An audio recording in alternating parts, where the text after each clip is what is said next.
क्या बहुओं को आराम करने का हक सिर्फ मायके में ही होता है? क्या हुआ सुनंदा, अभी तक तुम उठी नहीं? अमिता जी ने अपनी बहू से पूछा। हाँ माँ जी, तबीयत खराब है, सिर भी दर्द दे रहा है, उठने की हिम्मत नहीं हो रही है। यह सारे बहाने अपने मायके में दिखाया करो, यहाँ यह सब नाटक करने की ज़रूरत नहीं है। अपने मन से नहीं लगता तुम्हें? मेरी बेटी दामाद आए हुए हैं, तुम तबीयत खराब का बहाना बनाकर आराम कर रही हो। चलो उठो, जल्दी से दवाई खाओ और काम पर लगो, सुनंदा को डांटते हुए अमिता जी ने कहा। अमिता जी के पीछे उनके दामाद बाबू विशाल जी खड़े थे। सारा नज़ारा अपनी आंखों से देख चुके थे और कान से सारी बातें सुन चुके थे। अपनी सासू माँ का सुनंदा भाभी के प्रति यह व्यवहार शायद उन्होंने कभी सपने में भी नहीं सोचा था। बहुत इज्जत करते थे विशाल जी अमिता जी और सुनंदा भाभी की, पर आज न चाहते हुए भी वह चुप न रह सकें। माँ जी, आप यह भूल रही हैं कि आपकी बेटी भी हमारे घर की बहू है। मेरे सामने आप भाभी जी के साथ इतनी कठोरता के साथ व्यवहार कर रही हैं।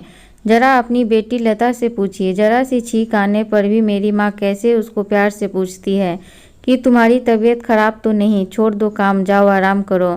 क्या बहुओं को आराम करने का हक सिर्फ उसके मायके में ही होता है, ससुराल में नहीं?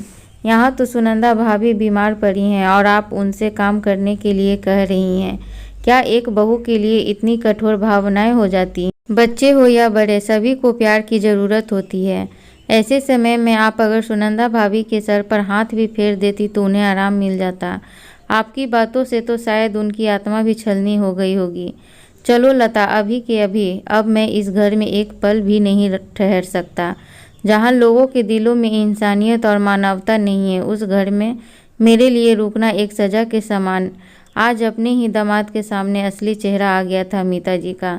न तो उनसे कुछ कहते बन रहा था और न उनको कुछ सूझ रहा था।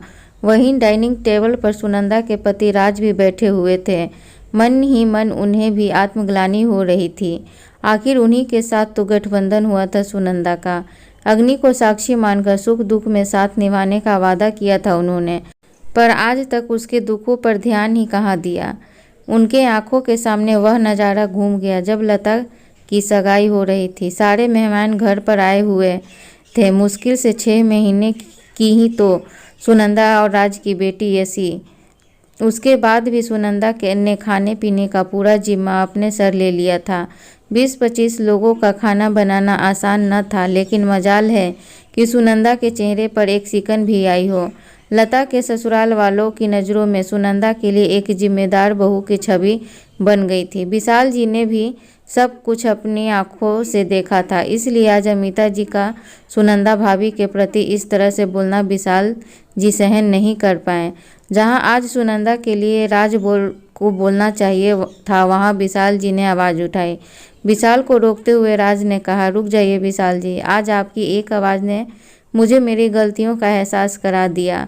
सबसे बड़ी गलती तो मेरी है, जो मैं ही अपनी पत्नी को आज तक उपेक्षित करता रहा। शायद हम पुरुषों की यही मानसिकता होती है कि बहू सिर्फ परिवार वालों की सेवा के लिए ही होती है, उनके दुख से हमें क्या वास्ता। आज से और अभी से आपके सामने मैं यह वादा करता हूँ कि अपनी पत्नी के सुख और दुख दोनों में मेरी बराबर की साझेदारी होगी।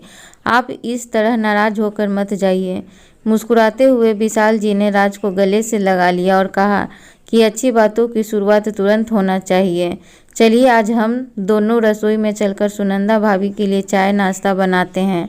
अब घर की बहू को ससुराल में भी आराम करने की इजाज़त है। क्यों साले साहब, सही कहा न मैंने? अमिता जी भी अपनी भूल सुधारने के लिए सुनंदा के सर पर प्यार से हाथ फेर रही थी और अब तक अपने किए हुए व्यवहार पर मन ही मन शर्मिंदा हो रही थी। स्टोरी अच्छी लगी होगी तो लाइक करें, चैनल पे नए हैं तो सब्सक्राइब करें, इस छोटे से चैनल को आगे बढ़ने में हेल्प करें।